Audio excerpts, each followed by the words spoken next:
I'm going to see if I can find a really nice position. Okay. But you can just reach up and maybe on this side, you can reach up and just start making corrections with my handstand. Okay. Try not to preface this, but of course my shoulders are a little bit tighter, so I have to work to have a nice line.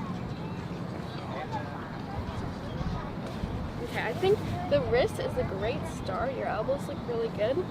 The shoulders are something that a lot of people struggle with, and I think getting the extension of them so you're not curved.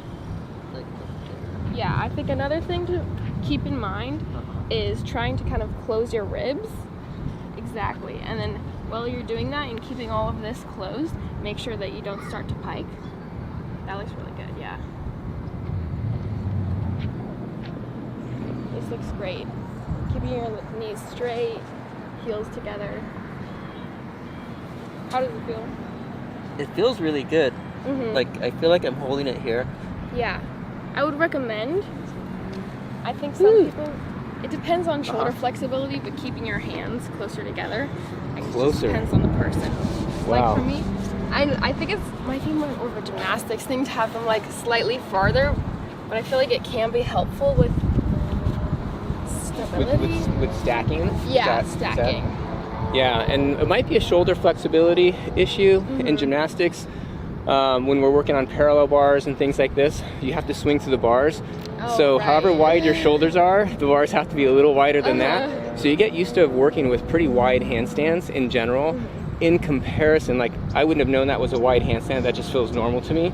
But it seems like as I get closer to like people who work handstands as a discipline, it's like your arms are really wide and doing hand-to-hand stuff. I'm like, can you go out wider? Because it gets in here and I feel really unstable. But I think it's because my shoulders start closing as they come in closer. It's definitely easier to like feel more extended here if your arms are farther apart. So I feel like this is probably a little bit more in-depth question for people who have been working handstands a while. But you were saying to close the ribs without going into a pike position.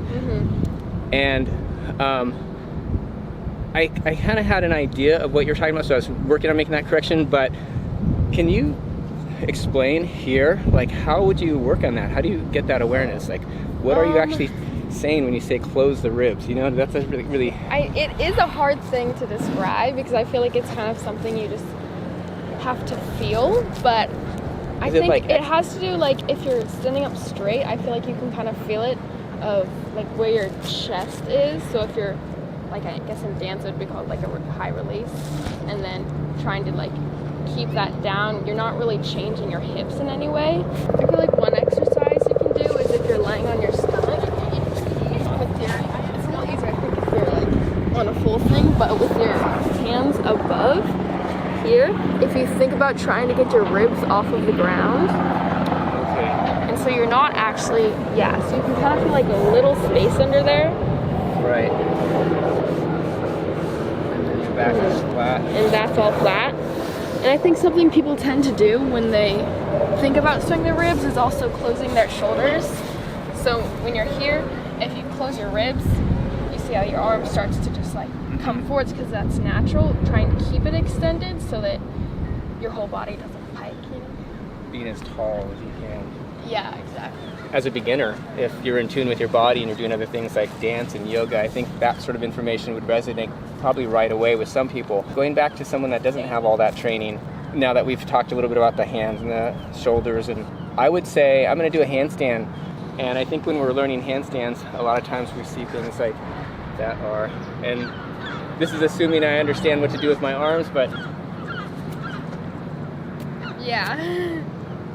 Right? And so if I'm in this phase, and you know, I think anything that you're willing to do and be inverted, and I look at handstands like just acrobats from like the early 1900s and these big arched handstands, but yet they're doing one arms and they're doing all sorts of things. And it kind of makes you like wonder about like how important, I mean, they're obviously using technique because they can do it so well, but it doesn't look like some of the refined technique that we see today. But yet some of the things that they're doing are just as incredibly amazing. Yeah. So I don't know that there's so much a right or wrong if your body is healthy, but what would you say for someone that's in this situation where they're kicking up and they have a massive arch? Do Do you correct it? What do you do? I just want to say, I think you're definitely right about there's not a right way, because I've worked with multiple handstand coaches, and they all have a different, From around the world. yeah, and they all have a different like style of how they want your shoulders to be and what angle and where your neck is, like where your focus on the ground is, and even what your hands are doing and everything. So it just depends on what works for you, I think. But for someone that does have like a really big arch, I would recommend training handstands against a wall, like facing the wall, and trying to get as close to it as possible so that it doesn't allow any room for the arch. And I think that's also really good, like if you're struggling with your shoulders, then it's a good way to find the extension. When you say struggling with the shoulders, when I'm in my like very arched handstand, struggling with the shoulders as far as you mean being able to push them open? Yeah, I would say pushing them open. I think it definitely also depends on your shoulder flexibility if that position's not possible for you. But I think it's just a natural tendency to want to stay more closed, and so kind of just like rewiring your brain about what that position should feel like, and then it's easier to find that when you're not against the wall. And so I would say it might be a 50-50 thing. Some people, their shoulders are plenty flexible, maybe overly flexible, I don't know. But I'm going to go to an example for like myself, and I know there's a lot of calisthenics trainers and athletes, and they have really strong upper bodies, and so the tendency might be lean more towards having a limited range of motion in the shoulders. So what are some really straightforward, basic things that we can do for our shoulders to widen the range that we need to do a good handstand? I know of like maybe one exercise.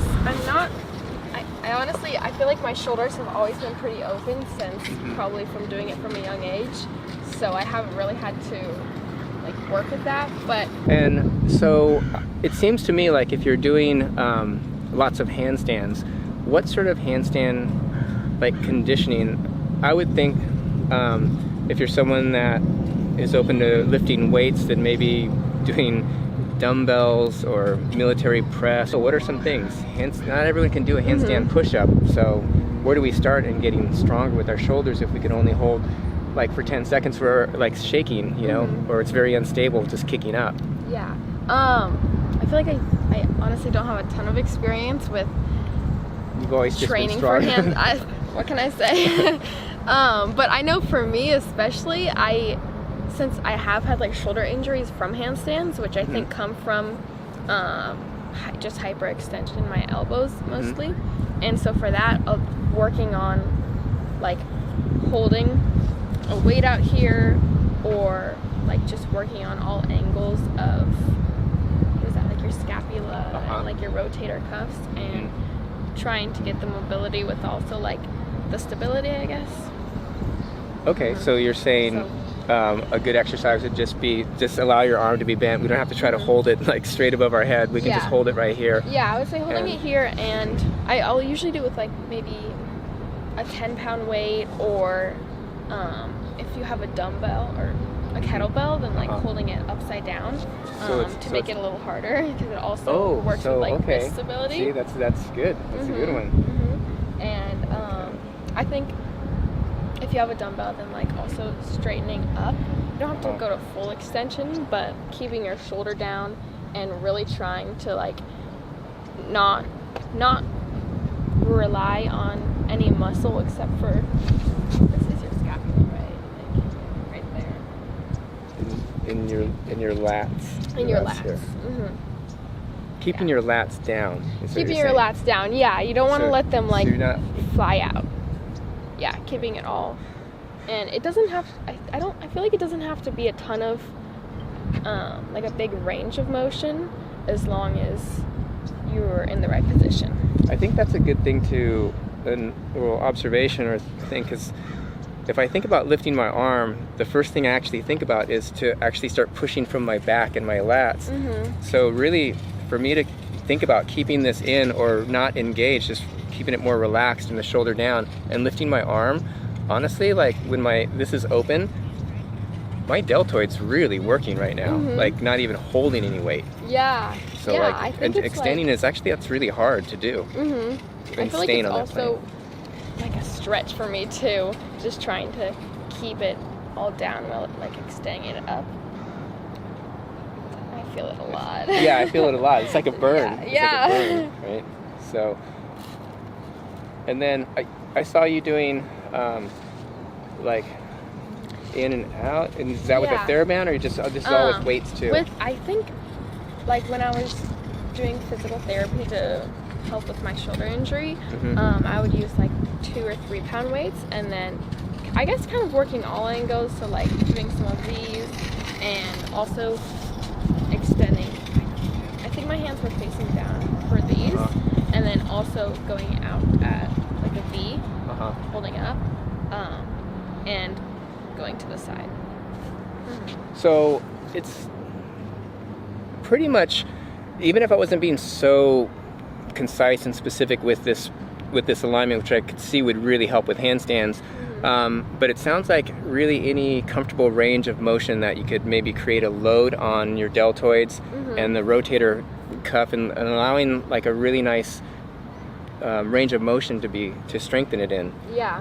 So we don't have to be super specific, but just anything that's going to strengthen your shoulder but allow the range of motion to stay there.